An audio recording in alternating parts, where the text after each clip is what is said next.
Lake Waconia, fished by most anglers the same way as Minnetonka, away from the banks, out on the structure.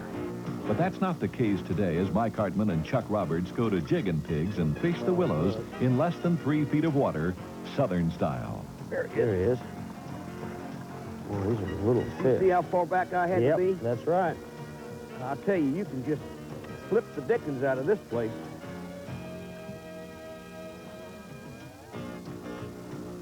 Bet you there's 5-pounders back in there, too. But I was clear at the back end of that thing. A bass is a bass, no matter where he lives. In the South, they like willow trees. They do here, too. My word. 3.5.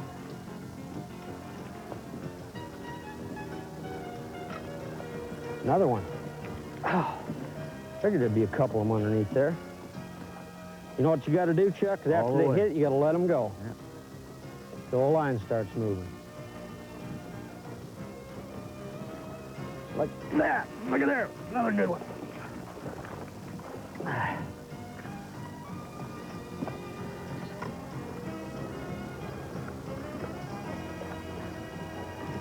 I think these fish are turning on, Chuck. Well, you get into these bushy trees, and they are there, aren't they? You better believe it, they are. Good Pretty fish. good. Yeah, it is. 4. 2-pounder. He's bigger than 2. He's about 2 1/4. That's 4 under here. 4 keepers. Tell me they don't go to cover when you get a front. That fish Well, is heavy. Look how thick he is. Yeah. That is a good quality tournament fish. That's 4 fish under 1 tree. That's not bad, is it? No, it ain't. You know something? What? You got 5 more trees coming up there. Down south, the bass like windy banks. They do in Minnesota, too.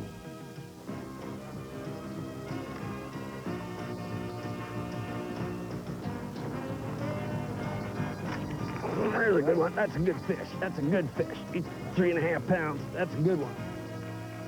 That's a nice fish. He's close to 4. How do you weigh? Look at him go, man. That's power. He's close to 4. That is a nice fish. Look at how fat that thing is. Right in the middle. Right in the middle of it, yep. That's a pretty fish. Kind of look like a rainbow. In the South, the bass like bushes and trees along the banks. They do up north, too. There he is. He's on it. Yeah, he is. I got him. Good fish, too, boy. Look at here. That's You a talk good about fish, back the man. boat up. I I'm got him backing over 3 trees. That's a good fish. Look at him. He's 4.5 pounds, man. Oh, no! That was the biggest fish of the day. Told you he was right in that hole. I put him back there. He's close to 4.5, 5 pounds, wasn't he? Hey, 100 years from now won't make any difference. That's fun, though. Golly. Now, you see, that's when you're supposed to go to 30 pounds. Not 20. Oh, Lordy. There's another hog. This one's just... Look at that. Same tree. Same tree. Look at that. 2 4.5 pounders under the same tree. Look at that now. All right. Mine's bigger. Mine was bigger. The It only was. difference Yours is is he's not in bigger. the boat.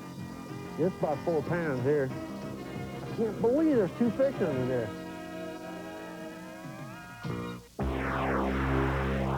And what should the visiting bass angler expect here in the North Star State?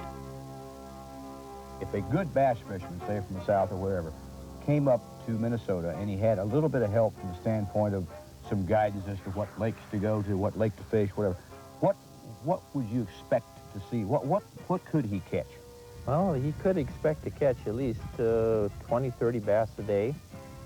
It wouldn't be unusual to see bass in the 3, 4 pound size, maybe an occasional 5-pounder even. But if he's a good angler and he wants to get in that heavy slop, he can produce some very nice fish.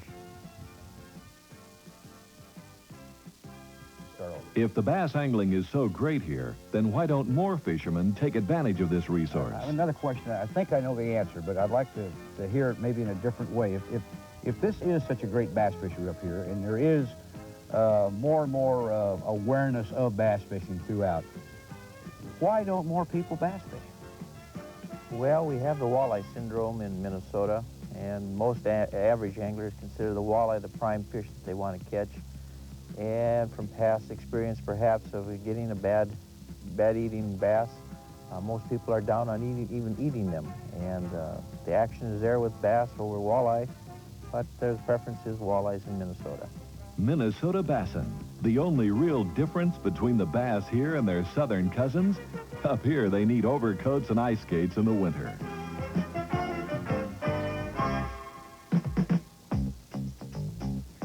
Got him.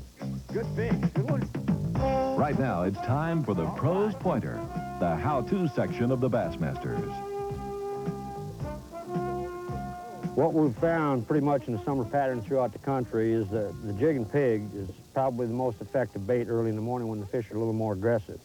What we do is we throw this out in the open water, you know, in the weed line type situation, and we're trying to get these bigger fish while they're active.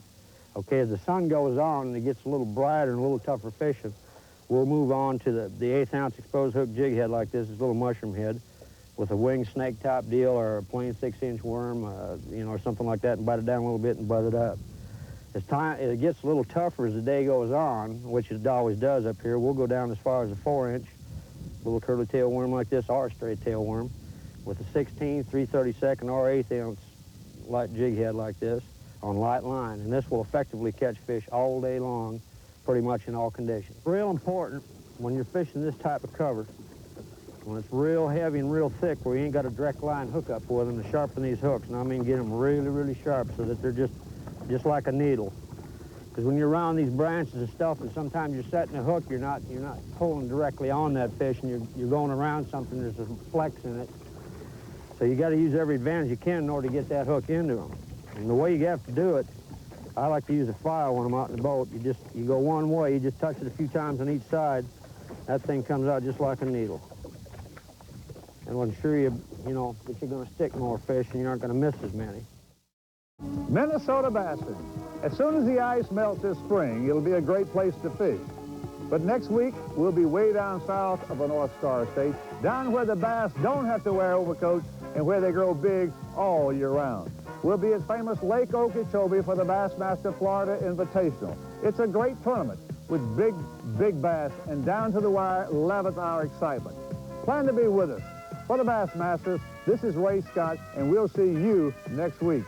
The Bassmasters has been brought to you by the new 1988 Chevy full-size pickup, a whole new animal. Ranger boats, we still build them one at a time. Abu Garcia, performance you can depend on. AC Delco, the smart parts. Humminbird, the ultimate in fish finding technology. DuPont fishing lines, the choice of champions.